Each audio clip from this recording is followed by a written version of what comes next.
जय जय श्री सीताराम भक्तों, स्वागत है आपका हमारा YouTube चैनल ब्रह्मेश्वर महादेव ज्ञान दर्पण में। राम नाम को अंक है, सब साधन है शून।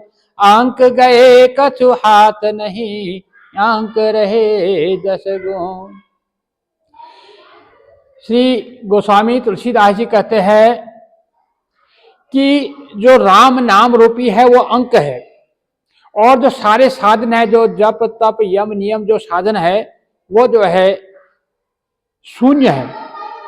यदि राम नाम हम जपते हैं, राम नाम हमारे साथ में है, लग जाता है, तो वो जो है 10 गुना हो जाता है।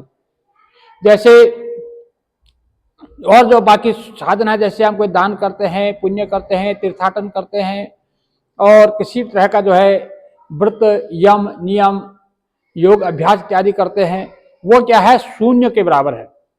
यदि राम नाम साथ में नहीं है तो उसका कोई महत्व नहीं है, क्योंकि पुण्य है जो जो हम करते हैं, वो एक जैसे दान करते हैं या तीर्थाटन करते हैं, तो वो उसको जो है पुण्य है, वो पुण्य की एक सीमा है। परंतु राम नाम जो है वो अथाह सागर है, उसकी कहीं कोई सीमा नहीं है। इसलिए जब अंक रहता है तो उस शून्य के साथ में, जैसे हमारा जीरो लगा, जीरो के साथ पहले अगर हम 1 लिख दिया तो वो 10 गुना हो जाता है। यदि उसके आगे दूसरा जीरो लग गया तो 100, तीसरा लग गया तो 1000, इस तरह से 10-10 गुना वो बढ़ता रहता है।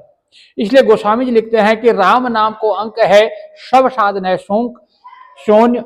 अंक गए कछु हाथ नहीं, अंक रहे 10 गुण। अर्थात अंक रहेगा तो 10 गुना बढ़ता जाएगा, और अंक नहीं रहेगा तो सब जीरो हो जाएगा। इसलिए जो राम नाम का ही एक ऐसा महत्व है जो हमें इस भवसागर से पार करता है।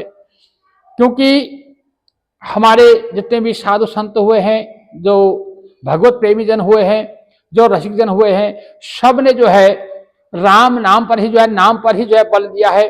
चाहे वो कोई भी नाम, जो राम का नाम हो, चाहे कृष्ण नाम हो, राधा नाम हो या शिव नाम हो, सब ने जो है नाम पर ही जोड़ दिया है कि नाम जपने से ही जो है मनुष्य का कल्याण निश्चित है। इसलिए जो है, जो इस कलयुग में सिर्फ राम का जो नाम ही जो है एकमात्र आधार बनाया गया है। कलयुग केवल नाम आधारा, सुमिर नर उतर ही पारा।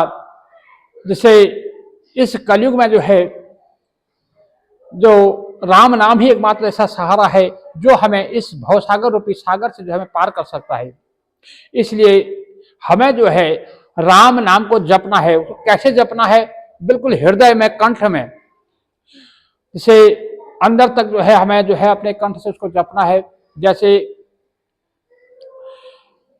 जब रावण जो है युद्ध भूमि में आता है, तो भगवान श्री रामचंद्र जी जो है उनको बार बार जो है उनके जो 10 शीश को काटते हैं, 20 भुजाओं को काटते हैं, और उनको बार बार पराजित करते हैं, परंतु वो मरता नहीं है। तो भगवान ये देखकर के विस्मित होते हैं। हालांकि भगवान तो अंतर्यामी है, परंतु वो नरलीला कर रहे हैं, तो नरलीला करें तो वो जो है उसमें विस्मित हो जाते हैं। तो वो क्या है कि जो है विभीषण जी की तरफ देखते हैं। अब देखिए यहाँ पर क्या है, विभीषण जी क्या है, साधु हैं, एक संत हैं। तो बिना जो है संतों की प्रेरणा से भगवान भी जो है कोई कार्य नहीं करते हैं। तो विभीषण की तरफ देखते हैं, तो विभीषण जी कहते हैं कि इसके जो नाभि कुंड जो है, इसका रावण का जो नाभि कुंड है, उसमें जो है अमृत का कुंड है। जब तक वह अमृत कुंड नहीं सूखेगा तब तक जो है रावण का वध जो है संभव नहीं है। ऐसा जो है संत विभीषण जी श्री रघुनाथ जी को बताते हैं। तो अब कहने का तात्पर्य है कि भगवान श्री रामचंद्र जी क्या करते हैं, जहां वो पहले 30 बाण छोड़ते थे, वहां 31 बाण एक साथ पर छोड़ते हैं। जैसे 10 सिर, 20 भुजाएं और एक नाभि कुंड के लिए जो है बाण छोड़ते हैं। कहने का तात्पर्य यह है कि अब जो हमारा जो शरीर है, जो हमारे अंदर जो विकार है, काम क्रोध ईर्ष्या लोभ मोह राग द्वेष इत्यादि नाना प्रकार की जो हमारे अंदर जो कलुषित है, वो जो है बार बार सिर उठाती है। हम कहीं सत्संग में जाते हैं, कभी तीर्थाटन में जाते हैं, तो क्या होता है, तीर्थाटन में जाते हैं, थोड़ी देर हमें ज्ञान रहता है, हम साधु की संतों की जो सेवा में रहते हैं, थोड़ी देर हमें ज्ञान रहता है, हम कोई सत्संग सुनते हैं तो सत्संग में हमें थोड़ी देर ज्ञान रहता है कि हमें ये नहीं करना चाहिए, लेकिन थोड़ी ही देर बाद जैसे हम वहां से हटते हैं और अपने संसार रूपी इस माया जाल में जब आते हैं तो हम उसको भूल जाते हैं। फिर हम वही जो है अपने जो नित्य कर्म जो है, अपने जो पापाचार, जो हमारे जो सांसारिक जो कर्म जो अपना जो है घिर जाते हैं और हम भगवान को भूल जाते हैं, असली माया को फिर हम भूल जाते हैं। तो उसमें भगवान कहते हैं, तो हमें ये उपदेश देते हैं कि जो जब तक हमारे जो नाभि कमंडल में जो पाप रूपी जो घड़ा है, जो हमारे नाभि अंदर जो है जो पाप रूपी जब घड़ा भरा है, जब तक उसका वेध नहीं होगा, अर्थात जब हम सत्संग रूपी बाण से, गुरुजनों की वाणी रूपी बाण से जो है, जब तक हम उस जो हमारा पाप रूपी जो घड़ा हमारे नाभि में भरा पड़ा है, जब तक उसका अंत नहीं होगा, तब तक जो है हमारे जो काम, क्रोध, ईर्ष्या, लोभ जो है इत्यादि नाना प्रकार के जो ये हमारे जो सिर हैं, जो हमारे पापाचार रूपी जो हमारे सिर है, इनको हम जितना मर्जी काट लें तब तो पाप फिर भी पनप जाता है। कहने का मतलब ये है, तो इसके लिए हमें क्या करना चाहिए कि हमें जो है उठते बैठते चलते फिरते जो है राम का नाम जपना चाहिए। जितना हम राम का नाम जपेंगे, अब एक बात और समझ में आती है कि रावण था, उसने कभी राम नाम नहीं बोला पूरे, मतलब उसमें जो है रामायण के अंदर उसने पूरे अपने जीवन में जब भी कहा, उनको शत्रु कहा, तपस्वी कहा, वनवासी कहा, भिखारी कहा, लेकिन राम कभी नहीं कहा। लेकिन जब वो मरता है तो उसके मुंह से निकलता है राम, तब वो जो है सीधा वैकुंठ धाम को पहुंचता है। राम का नाम की ऐसी महिमा है। तो इसलिए जो है हमें जो है भगवान का जो नाम का जो है अभ्यास करना चाहिए, हमें जो है नाम जो है जपना चाहिए। अब बहुत से लोग कहते हैं कि भाई जैसे हम नाम जपते हैं, जहाँ मन हमारा कहीं और होता है, चित्त जो है हमारा कहीं और लगा होता है, लेकिन जो है ऐसा ना राम नाम जपने से क्या फायदा। देखिए, जो हमारा मन है आज का जो इस परिवेश में, उसका जो है एकाग्र करना बहुत मुश्किल है, उसके लिए अभ्यास जरूरी है। इसीलिए जो है गोस्वामी तुलसीदास जी कहते हैं कि भाय को भाई अलख आलसहु, नाम जपत मंगल दिशि दसहु। इसलिए जो है आप चाहे भाव से जपो, चाहे आपका मन कहीं हो, यदि आप मुंह से राम राम जप रहे हैं तो भी आपका कल्याण ही होगा। क्योंकि ये हो सकता है कि हमारा कल्याण उसमें देर में होगा, जिससे हमारा अगर मन, जब तक हमारा मनसा वाचा कर्म, हम मन वाणी कर्म एक नहीं होंगे तो उसका फल हमें थोड़ा देर से मिलेगा। लेकिन यदि हमने राम कह दिया तो राम का जो है हमें उसका फल तो मिलना जरूर है, परंतु जो है यदि हमारा तीनों चीज का संयोग नहीं होगा, जब तक मन, वचन और कर्म, तब तक जो है उसका फल तो मिलेगा, लेकिन कुछ देर में मिलेगा, उसको समय लगेगा। और यदि हमारे तीनों का संयोग हो जाए, अगर हम मन से, जैसे हम मुंह से राम बोल रहे हैं तो हमारा जो है मन भी वहां पर टिका हुआ है, हमारा जो ध्वनि जो है हमारे कान भी सुन रहे हैं, आंखें भी देख रही है, हमारा पूरा जो है तन और मन एकाग्र होकर के उस राम नाम में समाया हुआ है, तो क्या है कि उसका हमें जल्दी से उसका फल जो है बहुत जल्दी मिलता है। इसलिए कोशिश जो है हमारे जो संत जो ने हमें कहा है कि इनका अभ्यास करना चाहिए। जैसे हम जैसे भी जपेंगे कि राम नाम हमें जपना चाहिए। तो इसलिए क्योंकि इस कलयुग में भगवान का नाम ही एक ऐसा है जो हमें इस भवसागर से पार ले जा सकता है। इसके लिए हमारे जो संत जन कहते हैं कि हमें जो है अपना खान पान शुद्ध करना चाहिए। जैसे खान पान शुद्ध होने से क्या होता है, हमारी बुद्धि पवित्र होती है, बुद्धि पवित्र होती है तो हमारा मन जो है एकाग्रचित होता है, मन ठहरता है। भगवान कृष्ण जैसे भगवान श्री कृष्ण जी जो अर्जुन से कहते हैं कि तस्मात् छात्रम प्रमाणं ते कार्य व्यवस्थित हो, यानी कि अपने जो है कर्तव्य और अकर्तव्य के निर्णय के लिए जो है हमें जो शास्त्रों को प्रमाण लेना चाहिए, शास्त्रों में बताए हुए मार्ग से हमें चलना चाहिए।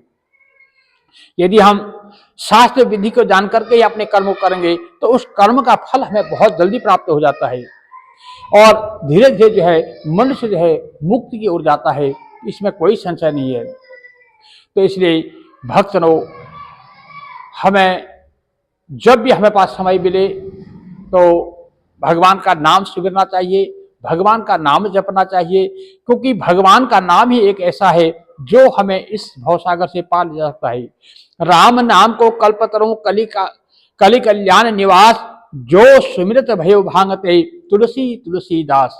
अर्थात तुलसीदास जी कहते हैं कि राम नाम जो है ऐसा कल्पतरु है जो कि हर प्रकार से हमारा कल्याण कर सकता है। इसलिए जो राम का नाम है, देखिए उसमें क्या है कि हमें किसी प्रकार की, जैसे नाम भजते हैं, राम राम जपते हैं या कृष्ण कृष्ण जपते हैं, तो इसके लिए हमें किसी प्रकार का कोई आयोजन की जरूरत नहीं है।